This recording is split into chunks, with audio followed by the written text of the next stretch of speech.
Marcos capítulo 1, versos 14 y 15. Quiero que estén atentos, que creo que Dios ya comenzó a hacer algo. Yo creo que Dios comenzó a hacer algo. Pero yo creo que Dios está haciendo algo. Yo creo que Dios comenzó a operar en milagros y en sanidades. Yo creo que ya Dios comenzó a traer respuestas en esta noche. Yo no sé, pero cuando cantaba alaba, simplemente alaba, yo veía cómo algo estaba sucediendo. No sé usted, pero algo estaba sucediendo en esta noche. Dice la Biblia que cuando Moisés levantaba las manos, el pueblo avanzaba. Pero cuando bajaba las manos, el enemigo ganaba terreno. Así que dígale que está a su lado en esta noche, es tiempo de que mantengas tus manos arriba. Mantener las manos arriba es señal de victoria.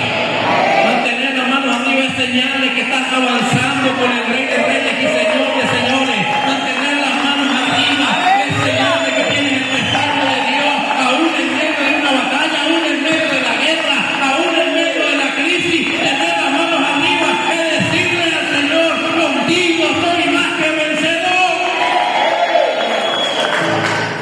Ay, santo. Aleluya. Ven aquí. Libro de Marcos capítulo 1, versos 14 y 15. Dice así.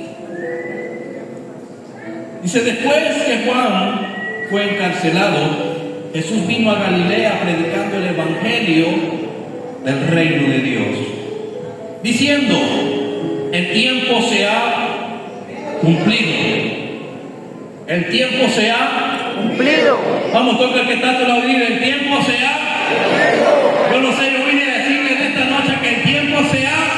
Aleluya. No, ustedes no, vamos a este lado. Yo vengo a decirles en esta noche a los que están de este lado que el tiempo se ha. Cumplido. No, todavía. No lo creen.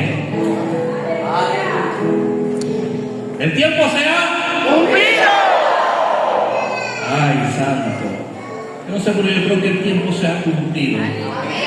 Quiero decirle en esta noche que cuando Dios tiene un propósito con alguien, ese propósito se cumple. Amén. Yo no sé si usted lo está entendiendo, pero creo que esta noche el tiempo se ha cumplido para alguien.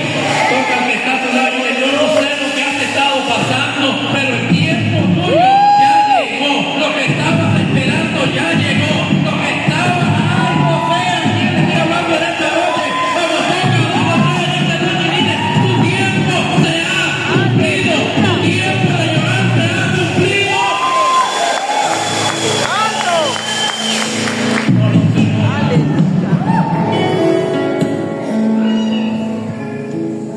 ¿Qué dijo Jesús? Diciendo: el tiempo se ha cumplido. Y el reino de Dios se ha acercado.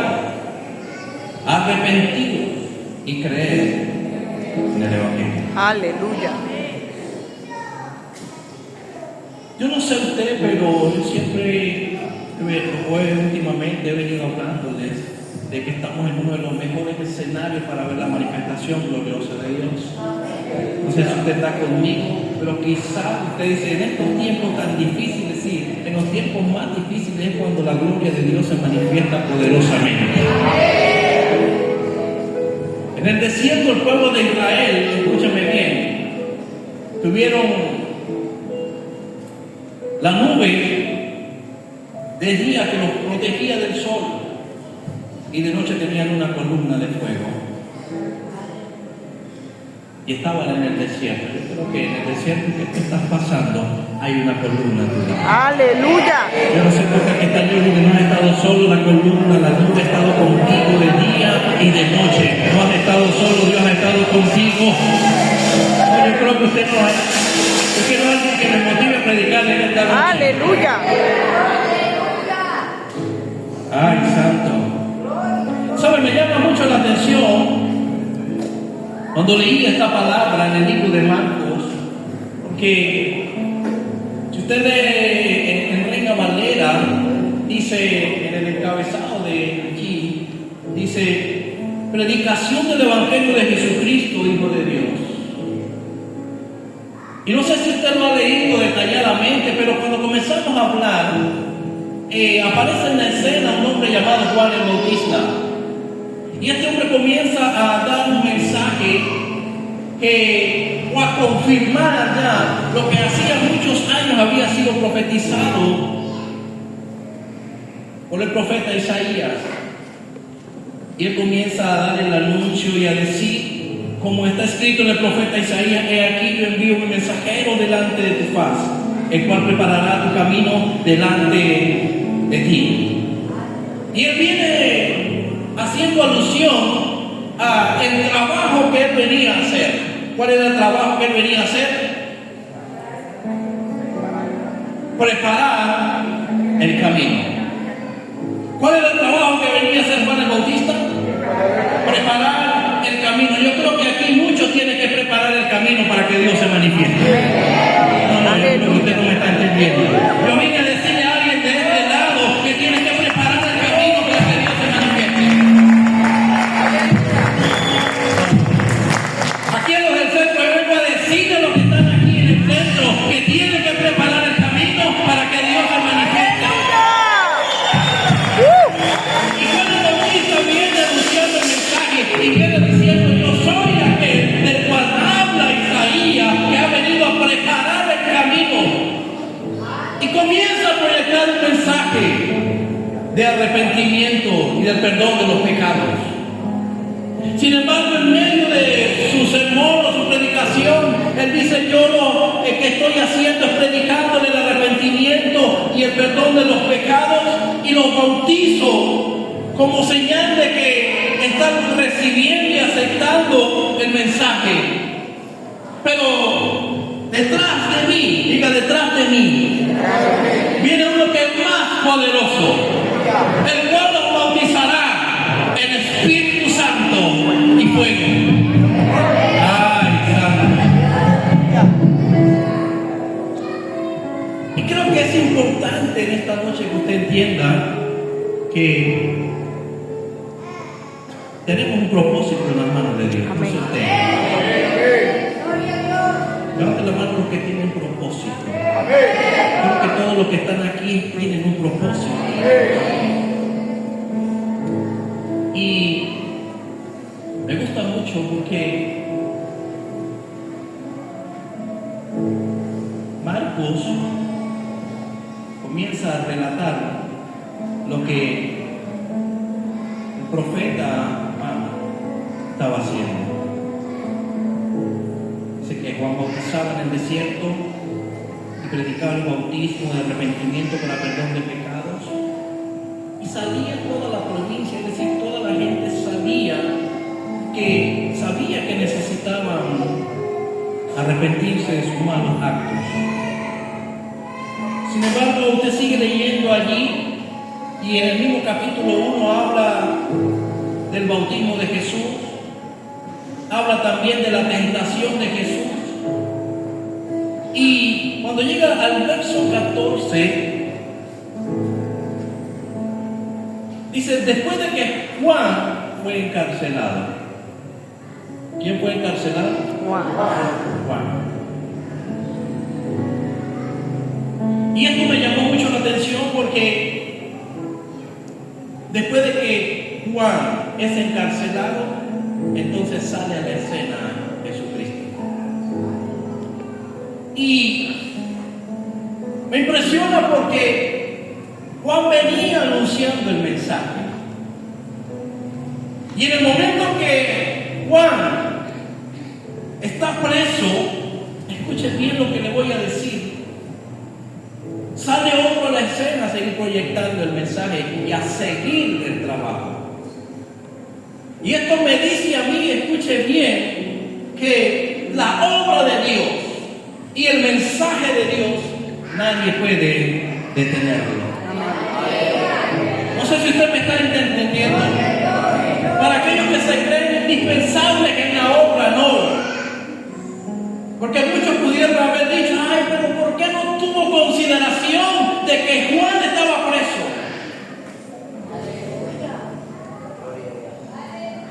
están aquí. Simplemente había un propósito. Amén. Y el trabajo que Juan tenía que hacer, ya lo había realizado. Y era que había preparado el camino para el cumplimiento de una promesa. Yo no sé si alguien me está entendiendo, pero yo le dije que cuando comencé que había un tiempo que se ha cumplido. Amén. Y Juan viene anunciando el cumplimiento de una promesa. ¿Cuál promesa? En Génesis 3:15, en medio de todo lo que sucedió, allí Dios suelta una palabra. Y es donde nace la promesa mesiánica que habría de venir un redentor que iba a salvar la humanidad. Que ciertamente la serpiente lo iba a morder en el calcañar, pero que él le iba a dar por dónde? Por la cabeza. Y créame que le dio por la cabeza. Amén. No sé si usted me está entendiendo. Y allí cuando Jesús entra diciendo estas palabras, dice: el tiempo se ha cumplido. El tiempo de él aparecer en la escena, el tiempo que venía profetizando Isaías, el tiempo que venía siendo anunciado desde Génesis 3:15. Por eso le estaba diciendo que todo lo que, las promesas que Dios da, tienen un tiempo específico y tienen un cumplimiento. Amén. Yo no sé, pero yo vine a hablar en esta noche a personas que tienen una promesa, Amén. que tienen un propósito en Dios. Amén. Yo vengo a decirle: el tiempo de Dios está por cumplirse el tiempo. No se toca Aleluya. 2 a 3 allí donde está y dile: el tiempo de tu promesa se va a cumplir pronto. Y entonces Jesús entra allí en la escena y se aparece allí. Juan está preso y Jesús dice: el tiempo se ha cumplido y el reino de Dios se ha acercado. ¿Quién era el reino de Dios? El reino de Dios era el mismo. Y se estaba haciendo evidente y manifiesto en ese momento. Lo único era que los que estaban al frente de él no lo supieron entender. Y es importante que usted entienda en esta noche que hay una palabra muy puntual, y es que el Señor Jesús allí dice: arrepentidos. ¿Y qué más? Y creer En el Evangelio. en el Evangelio. ¿Habrá alguien en esta noche que no ha creído en el Evangelio? Escuchen bien, la orden es: arrepentidos Cree. y creer en quién. En el Evangelio. Ahora mi pregunta es: ¿en quién ha creído usted? ¿Sabe? Porque estamos viviendo unos tiempos difíciles donde la humanidad no sabe qué hacer, donde la creencia en tantas cosas, en tantos dioses, la gente anda desesperada buscando en quién creer, y el enemigo se ha ido aprovechando de esta ocasión y su ejército de demonios, cuando hay alguien idólatra, entonces hace que en las paredes vean imágenes, que en los árboles vean figuras. Y entonces la gente comienza a depositar su creencia en lo que está viendo en un árbol, y a ese árbol, a esa figura le dan un nombre. Y así sucesivamente, entonces comienzan a creer y a caer y a hundirse en la idolatría.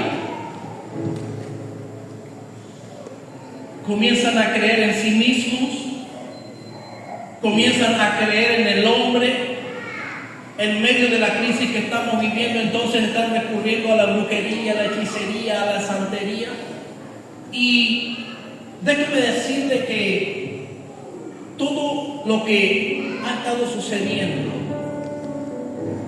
ha hecho que el sistema se aproveche de la idolatría de las personas y le está poniendo en bandeja de plata los ídolos. No sé si usted me está entendiendo. Y créanme que,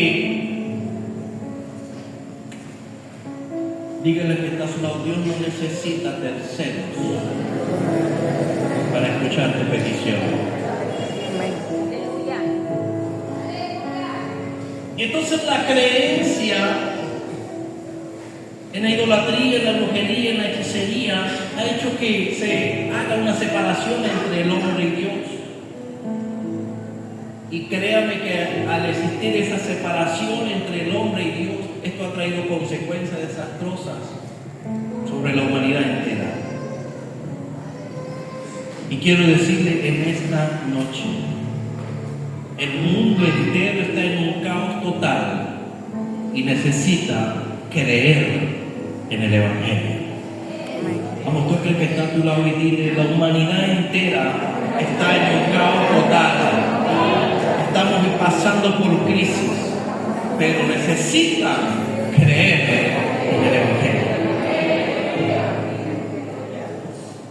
Y esto me llamó mucho la atención, porque cuando Jesús se les presenta allí, le dice, arrepiéntanse y crean en el Evangelio.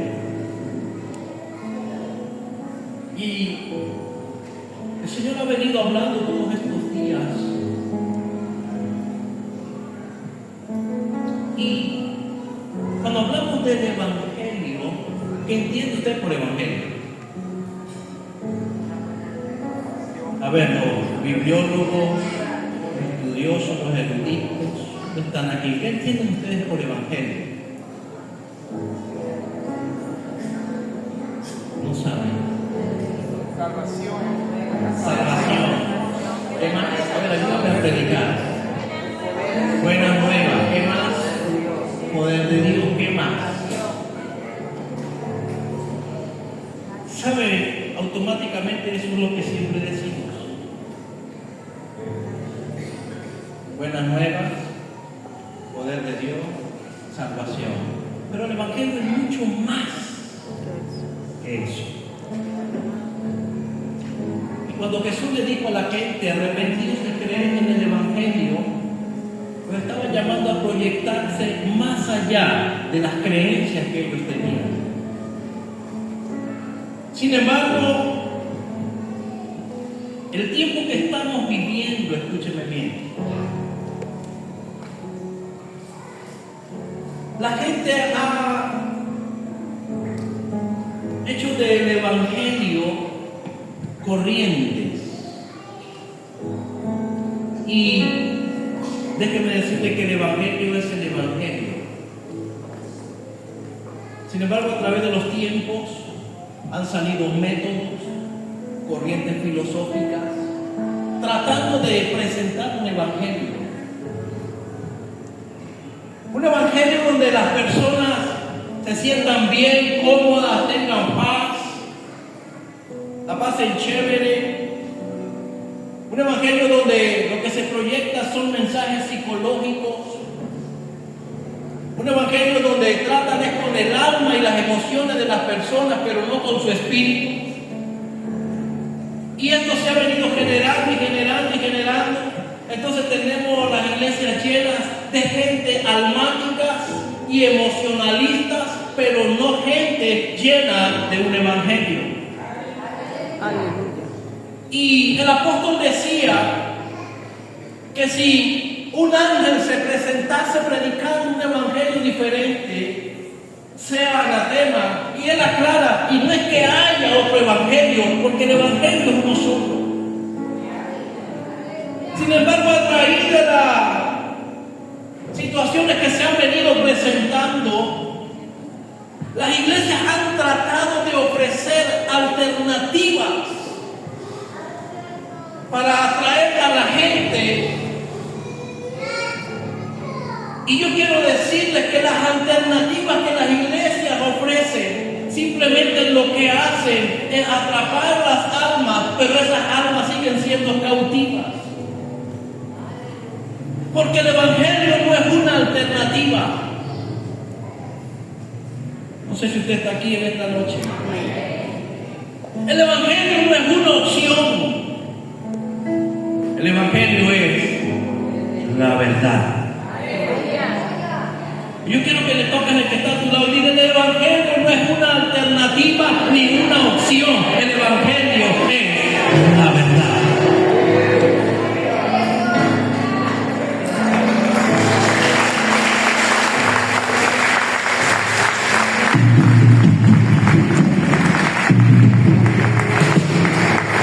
Entonces muchas iglesias están ofertando un evangelio, pero eso que ofertan no es un evangelio. Ofertan amor, ofertan gozo, ofertan paz, ofertan tranquilidad, ofertan prosperidad. Y creo que Dios es todo eso. Pero cuando usted comienza o la gente llega simplemente porque anda buscando solamente paz y no viene buscando al dador de la paz, entonces todo se le complica. ¿Están aquí? Cuando la gente viene a la iglesia buscando un milagro y no han recibido el milagro, entonces se complican porque no vienen buscando al dador de los milagros.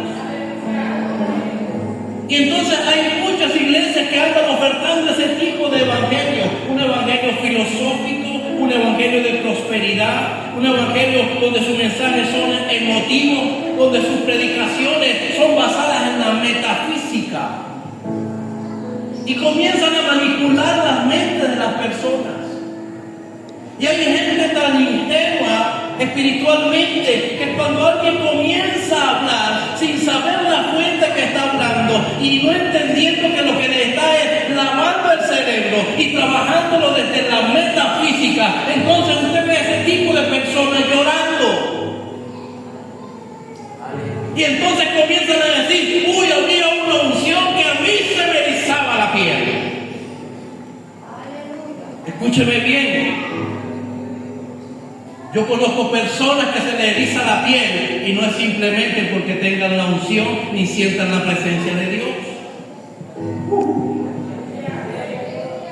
Y se lo compruebo. Hay una mujer que se llama Amparo Grisales. ¿La conocen? Ah, ¿la conocen por allí? ¿Sí? ¿Qué hace esa mujer? Ella está en un programa del canal Caracol o a mí, no sé, donde John Lejano se llamaba el programa, Descubriendo Talentos. Y cuando había un talento, una voz de esa, ella decía: ¡uff! Mire. Y es conocida por ese gesto. Ahora pregunto, ¿es porque la presencia de Dios está allí? Entonces no todo lo que usted sienta es la presencia de Dios. ¿Están aquí? Ay, ahí está porque mire cómo la gente lloraba.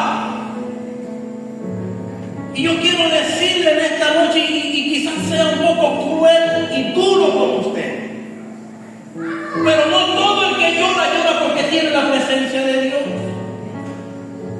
Porque hay gente que llora de la risa, de un chiste, y no es porque tenga la presencia de Dios, sino que simplemente sus emociones han sido movidas. Y de repente el mensaje que están proyectando es un mensaje que le movió las emociones, pero cuando las emociones son movidas no hay cambio. Y terminó el culto y se acabó la lloradera y la persona siguió siendo igual. Pero cuando viene un mensaje proyectado viene desde la boca de Dios, ese mensaje llega al espíritu de la persona y esa persona sí va a llorar y va a gemir, y cuando se va de la iglesia sigue con ese que dice: yo no sé qué es lo que siento, pero déjeme decirle que eso yo sé que es lo que siento, esa es la presencia de Dios. Y cuando la presencia de Dios está en ese mensaje, entonces la persona comienza a ser transformada, porque ese mensaje le llegó al espíritu y no al alma. Y cuando el mensaje llega al espíritu, entonces el espíritu comienza a ser transformado. Y si el espíritu comienza a ser transformado, entonces todo nuestro ser comienza a pegarse y a ser transformado por medio del espíritu. Entonces tenemos demasiadas corrientes filosóficas donde lo que hacen es proyectar, son temas que lo que hacen es mover las emociones de las personas. Y déjenme decirles que esto es triste. Es triste porque hay tantas creencias, hay tantas culturas, tantas tradiciones, que la gente sigue todavía apegada a sus creencias, apegada a sus tradiciones. Y me impacta mucho cuando Jesús le dijo: arrepentidos. ¿Por qué le dijo arrepentidos? ¿Y por qué le dijo que creyeron en el Evangelio? Él estaba predicando en un lugar donde había todo tipo de personas. Había gente de conocimiento, había gente que te conocía la Torá, había gente que te conocía la ley oral, la ley escrita. Pero él le dijo: esto no los va a salvar. Tiene que existir un arrepentimiento y que crean en el Evangelio. Entonces yo podía entender que no, el conocimiento a ti no te va a salvar. Porque ellos alegaban: mi padre Abraham, apegados a las enseñanzas de Moisés, pero no había en ellos un arrepentimiento. Y es cuando Jesús le dijo: arrepentidos y creer en el Evangelio. ¿Están aquí todavía? Entonces veo con tristeza como muchas iglesias están tratando de ofertar mensajes. Y veía con mucha preocupación y le decía a mi esposa: me da tristeza ver como un famoso pastor de aquí de Venezuela lanzó su tema de Navidad, su mensaje navideño, utilizando al Grinch y a San Nicolás. ¿Sabe que el Grinch es un muñequito verde, lo opuesto a la Navidad? No sé si ustedes lo han visto. Y entonces comenzó a proyectar: ahora el Grinch está transformado, tratando de vender, escúcheme bien, y ofertar. Y créanme que eso se llenó, porque tenían luces, cámaras, actores de primera. Era todo un show, tratando de proyectar un mensaje del Evangelio, para supuestamente llegarle a las personas. Y entonces las excusas, o cuando las entrevistas le dicen: no, lo que pasa es que estamos en una era moderna y todo ha cambiado.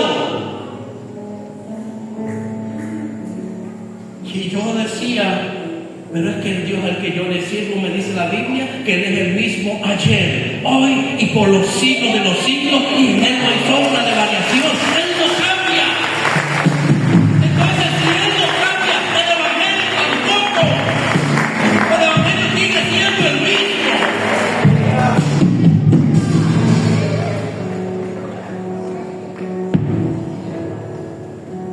Y entonces ahora estas corrientes lo que hacen es promover eventos, shows, para tratar de atraer a las almas. Y entonces hay eventos donde hacen y traen artistas seculares. Y entonces lo que ellos dicen: poder llegarle, porque cuando se anuncia que viene un artista secular y después que está cantando, entonces se monta el predicador y aprovecha y tira la red. Eso. Yo no veía ningún Pedro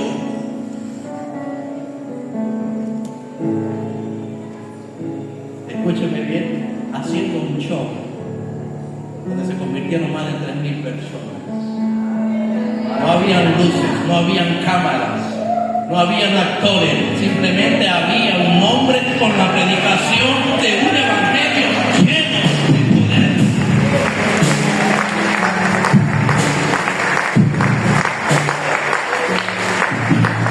Entonces eso es pecado. No, eso no es pecado, porque ciertamente estamos en una era moderna,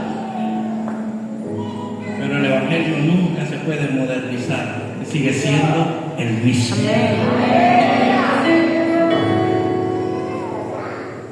Entonces veo con mucha preocupación todo esto, porque hay tantas corrientes y usted ve esas iglesias enormes.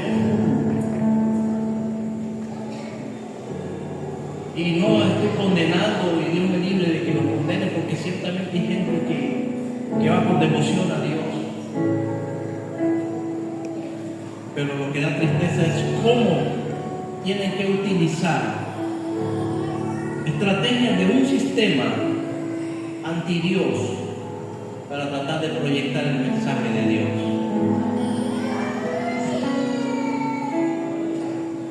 Entonces, muchas iglesias están en estas corrientes de creencias y veo con tristeza también, porque también veo muchas iglesias que predican en contra de la idolatría. Nosotros hemos predicado en contra de la idolatría.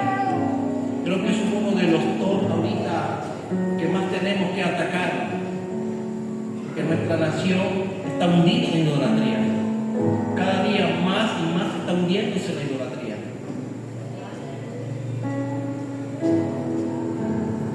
Y la pregunta es, ¿qué está haciendo la iglesia?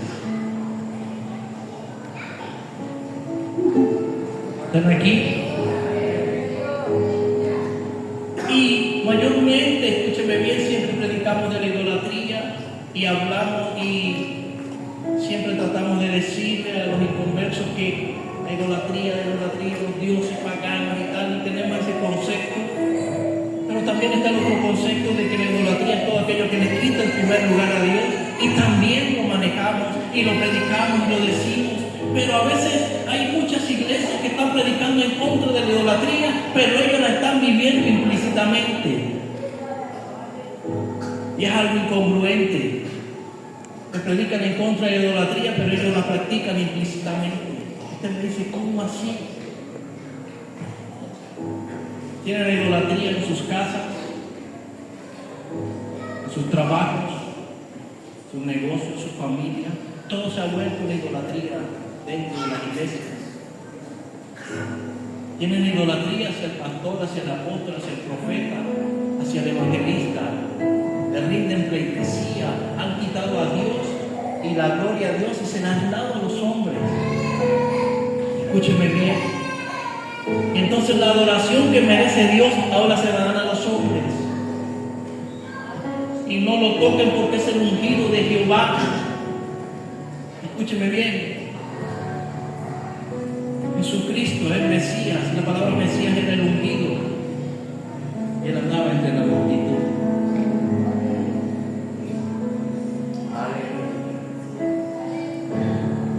Pero hoy la idolatría está dentro de las iglesias.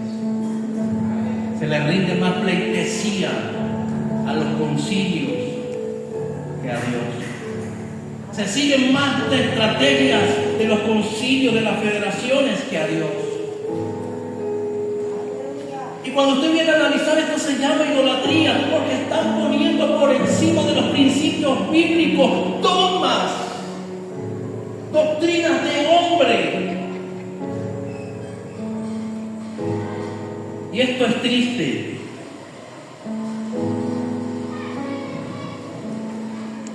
Muchos creen que ellos son los únicos, los mejores predicadores, los que portan la unción. más triste es que hay iglesias que lo apoyan.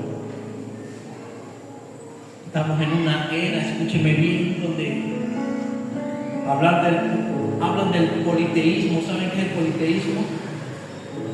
Es la adoración a muchos dioses. Pero muchas iglesias lo practican implícitamente. El politeísmo es la creencia en la existencia de múltiples dioses que suelen estar organizados y cada uno tiene una jerarquía. Escuchen bien. Y créanme que mientras yo predicaba, analizaba esto, yo decía, cónchale Dios, tanto que hablamos nosotros hacia afuera, pero no nos examinamos por dentro. Y entonces estamos hablando del politeísmo, pero lo tenemos en la iglesia, la idolatría tenemos en la iglesia. Hay iglesias, escúchenme bien, donde le rinden pleitesía al que siembra, al que más da, al que más diezma. Hay iglesias donde le rinden pleitesía y idolatran al que tiene como. Pero el que no tiene lo miran de lejos. Y al que tiene una buena posición, siéntese aquí al lado del pastor, del apóstol, tome los mejores asientos. Y esto se ha vuelto una idolatría. Y eso no es proyección del evangelio. Eso es que la gente ha tergiversado lo que es el evangelio. Y créanme que es preocupante, porque cuando usted entiende la esencia del evangelio, usted dice, en realidad, ¿qué tan equivocado estaba? Créanme que esto es triste. Cómo se ha metido el politeísmo en las iglesias. Creemos que a veces la gente de allá afuera. Y no solamente el politeísmo. También hay otra religión que se llama deísmo. ¿Y qué promueve el deísmo? El deísmo es la creencia en un Dios como el creador del universo, pero que no interviene en los asuntos humanos después de la creación. Y no solamente esto, sino que el deísmo promueve o enseña o hace nulo el poder del evangelio.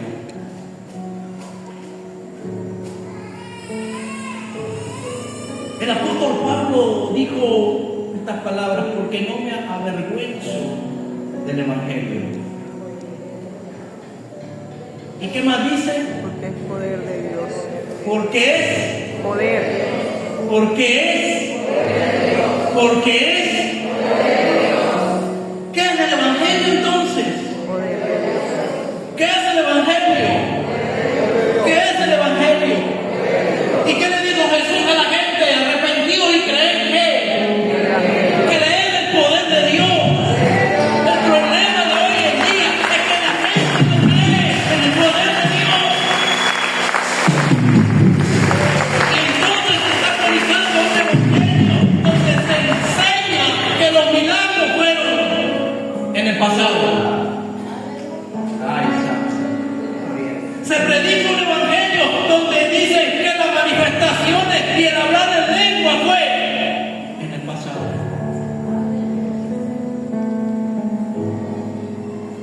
Se predica un evangelio donde se dice que los milagros fue cuando en el pasado. Pero cuando yo me voy a Jesús, cuando dice creer en el evangelio, y el apóstol Pablo dice, porque no me avergüenzo del evangelio, porque es poder de Dios, entonces eso me dice a mí que los que creen en el evangelio tienen una fe viva, respaldada del poder de Dios, donde por donde quiera que camina, la manifestación de Dios está con ellos.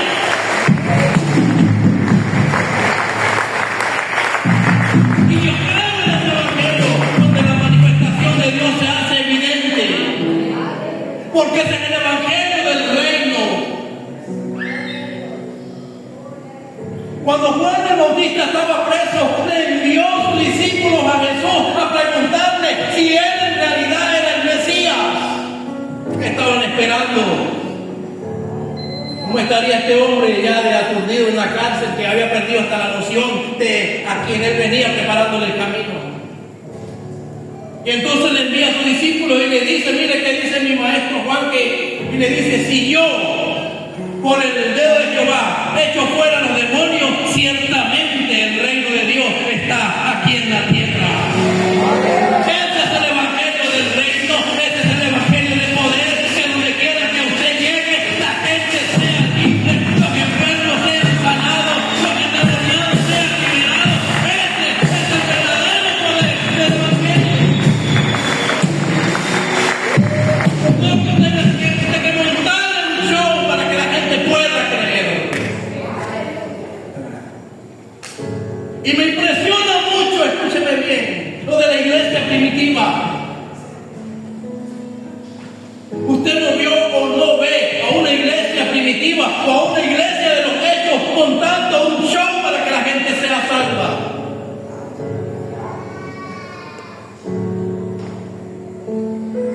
Ay, santo. Es más, cuando nace la iglesia, escuche bien, ¿cómo nació la iglesia? ¿Nace en dónde? En un aposento alto. Allí estaban reunidos. ¿Qué hacían allí? Orando. Dice que estaban todos unánimes, juntos. Había un mismo sentir, había una armonía. ¿Cómo estaban ellos? Juntos. Juntos. En armonía. ¿Quiénes estaban allí reunidos? Los que creen. Estaba el incrédulo que dijo, si no lo veo y meto mis manos, ¿dónde estaba? Allí. Estaba uno que había negado a Jesús, ¿dónde estaba? Estaba allí. Allí estaban los que querían la posición, el uno a la derecha y el otro a la izquierda, ¿dónde estaban? Estaban allí.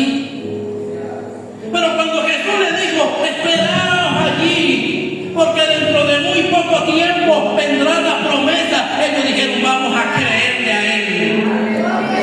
Y dice que estaban allí reunidos y vino un de repente. ¿Pero por qué vino ese de repente? Porque estaban unidos. Creyeron. Porque había una iglesia en un mismo sentir y en un mismo espíritu. Había una unidad dentro de la iglesia donde se habían dispuesto a creerle a la promesa de Dios. Y déjeme decirle que cuando la iglesia entienda el concepto de unidad y el poder de unidad que emana de la iglesia, entonces vamos a ver el próximo avivamiento de Dios sobre la faz de la tierra. Vamos a ver Dios de poder manifestándose.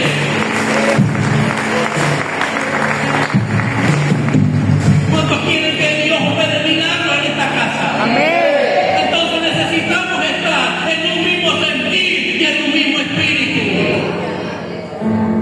Ay, santo. Gloria a Dios.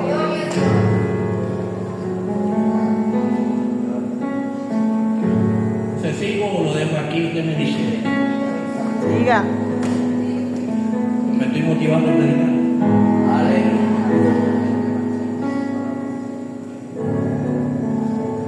Una iglesia dividida, escuche bien,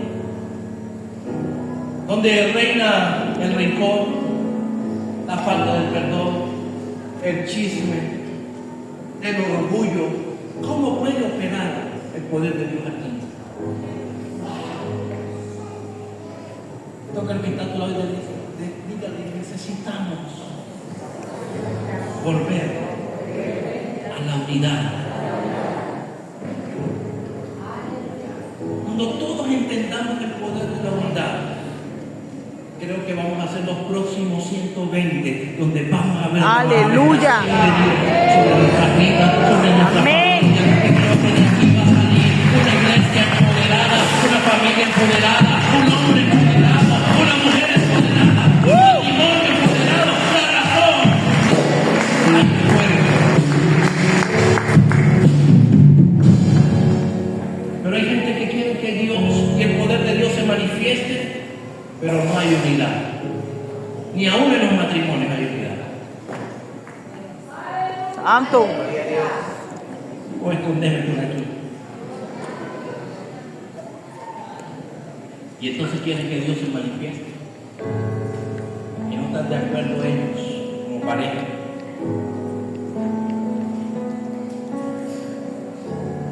Entonces dice la Biblia que ellos estaban como unánimes juntos cuando vino el de repente. Yo creo que si todos comenzamos a operar bajo ese espíritu de unidad, algo va a hacer Dios en este municipio por medio de este tiempo. Amén. Usted me está entendiendo en esta noche. Pero si dos se ponen de acuerdo, algo tiene que suceder. Amén. Y si tres nos ponemos de acuerdo, algo tiene que suceder. Si cuatro nos ponemos de acuerdo, algo tiene que suceder.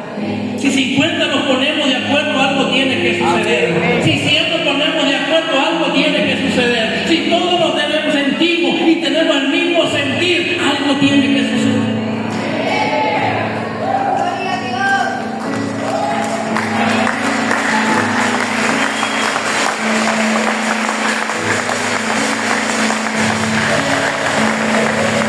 Vamos a hacerlo fuerte al Rey esta noche.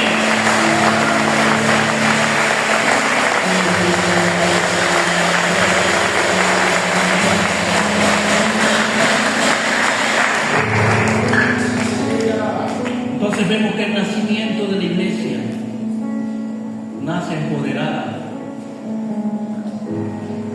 Y cuando vemos entonces a un Pedro proyectando su primer sermón, ¿cuántos se convirtieron en esa iglesia? 3,000. ¿Por qué? Por el poder. Porque él entendió el poder del Evangelio. Amén.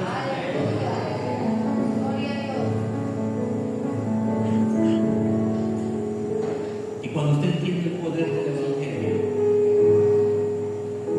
déjeme decirle que la unción de Dios lo prepara. Amén. Simplemente por usted pararse muchas veces, ya Dios comienza a operar el milagro. Aleluya. Porque no se trata de filosofía ni de conocimiento, se trata simplemente de que usted se deje usar por el Señor. Amén. Cuando usted se deja usar por Dios y muere a la arrogancia, al orgullo, al pleito, al chisme, a todo eso, a la falta de perdón, entonces Dios comienza a manifestarse en tu vida. Y entonces vas a comenzar a ver los milagros de Dios a través de tu vida. Vas a empezar a experimentar las oraciones contestadas. ¿Por qué? Porque hay una transformación dentro de ti. Amén. Por eso Jesús le dijo: arrepentido y creer en el Evangelio. También me llama mucho la atención el Evangelio que proyectó la iglesia primitiva. Usted lee el libro de los Hechos, ve que fue una gente, por donde quiera que ellos pasaban, los milagros se hacían evidentes. Las señales.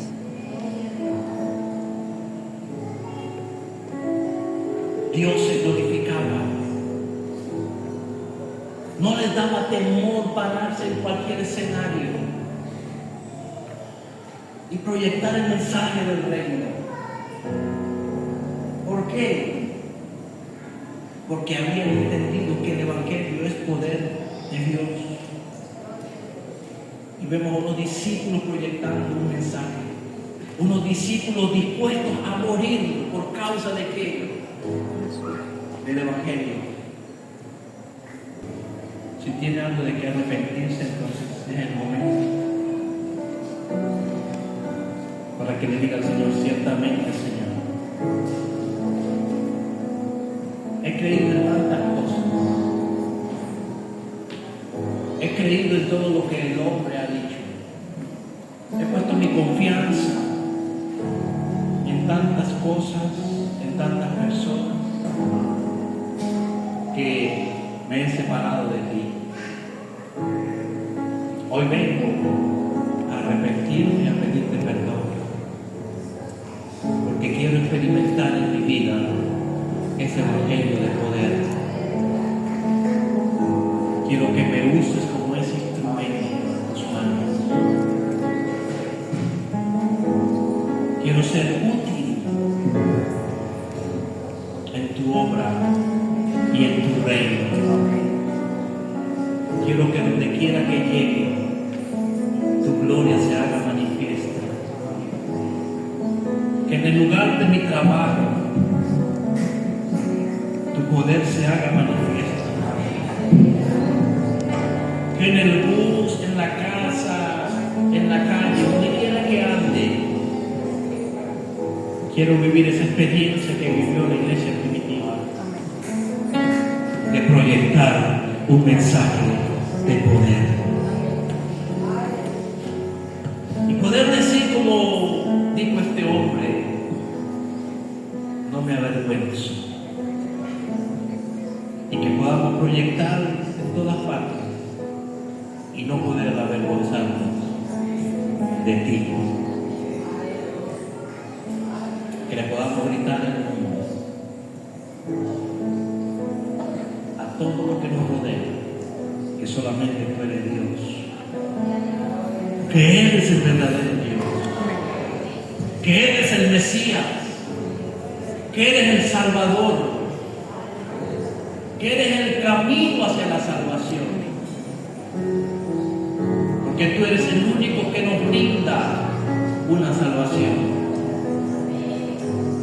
Todas las religiones, ninguna te ofrece una salvación, pero tu palabra, tu evangelio me ofrece y me garantiza una salvación. Por eso en esta noche me rindo ante ti, amado.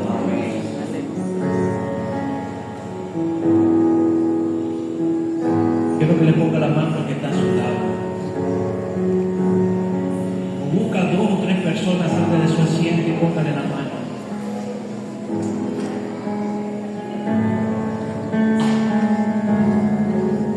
Le digan, el tiempo se ha cumplido.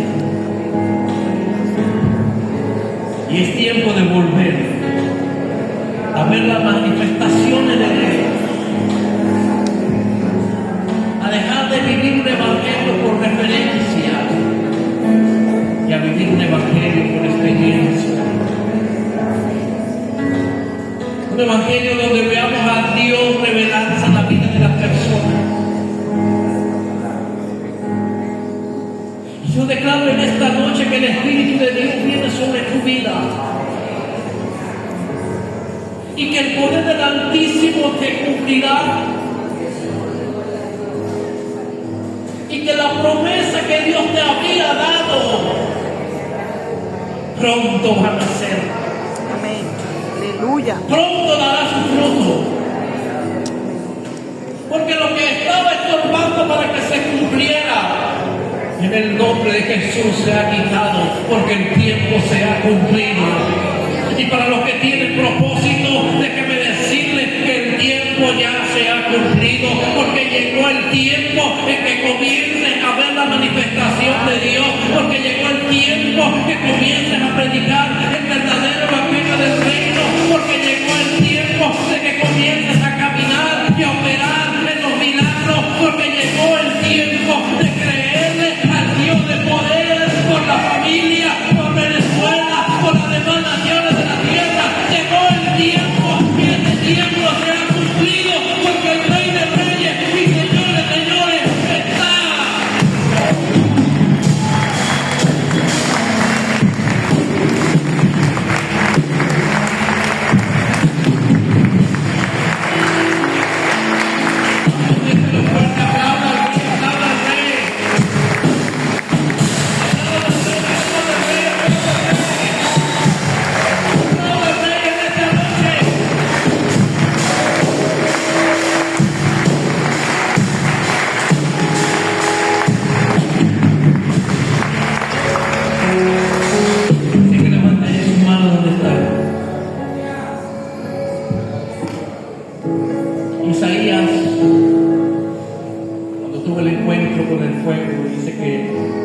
fue pasado por sus labios un carbón encendido. Y luego le vino la pregunta, ¿quién irá? Él dijo, heme aquí, envíame. Aleluya. Lo que necesitamos gente en este tiempo comprometida. A que salga ya de vivir un evangelio, no es que haya un evangelio de lástima, sino que ellos quieren vivir y dar lástima. ¿Saben? Me impresiona mucho que Jesús aquí fue radical, a pesar de que sus temas eran sencillos, pero siempre eran radicales. Le dijo, arrepentidos y quieran en el evangelio, dejen de creer que hay tanta basura que le ha brindado el sistema, crean en el poder del evangelio. Y me llama mucho la atención que ¿cuántos conocen al profeta Elías o han leído el profeta Elías? El profeta Elías fue un hombre que lo llaman el profeta de fuego. Oró para que no lloviera y no llovió, y oró para que lloviese y llovió. Oró y Dios se manifestó y se consumió el altar y todo lo que allí había preparado. Agarró los profetas de Baal, los degolló, pero al otro día una amenaza de una mujer lo hizo correr y salió despavorido, con miedo. Sin embargo, en medio de todo esto, en medio del camino, Dios lo alimenta, le da comida y dice que cobró fuerzas y caminó durante 40 días y 40 noches, caminó.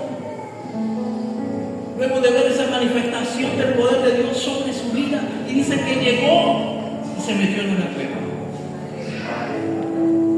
Y quédame decirle que hay mucha gente que ha experimentado el poder de Dios y hoy está metido en una cueva. Pero el problema del evangelio que tenemos hoy en día es que entonces nosotros queremos meternos en la cueva y decirle a la gente, ay pobrecito, sí sé que te dolió, sé que la mujer te amenazó, sé que ella quiere matarte, ay pobrecito. Pero tenga fe que Dios nos va a sacar de esto. Pero cuando yo me voy a las escrituras, dice que Elías estaba en la cueva y Dios llamó a Elías.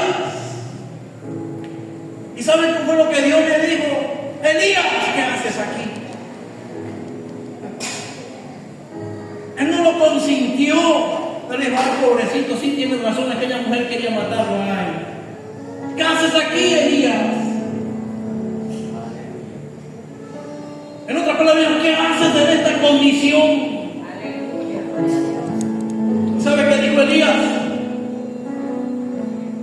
Tuve un celo muy vivo que estaba matando y huí.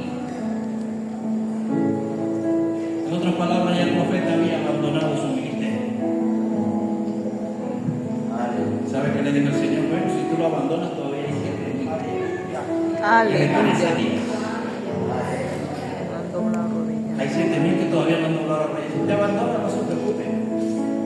Juan el Bautista cayó preso y salió otro al frente. Aleluya. Pero el punto es que hay gente que quiere dar lástima. Quiere que todo el tiempo le estén hablando de lo mismo, de las heridas, de que las heridas, de que las heridas, de que pobrecitos, de que vivieron, de que las heridas. No. Ya es tiempo de que salga de esa cueva. Amén. Aleluya. Comience a proyectar el evangelio de poder. Amén. Padre, yo te doy gracias.